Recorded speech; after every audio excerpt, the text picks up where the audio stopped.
Let's get started with setting up EzShare. First, activate EzShare.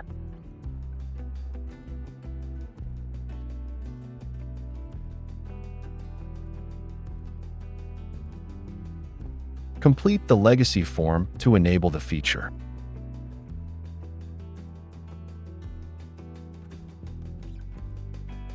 Once the form is submitted, restart the EzDent-i software. Reopen EzDent-i.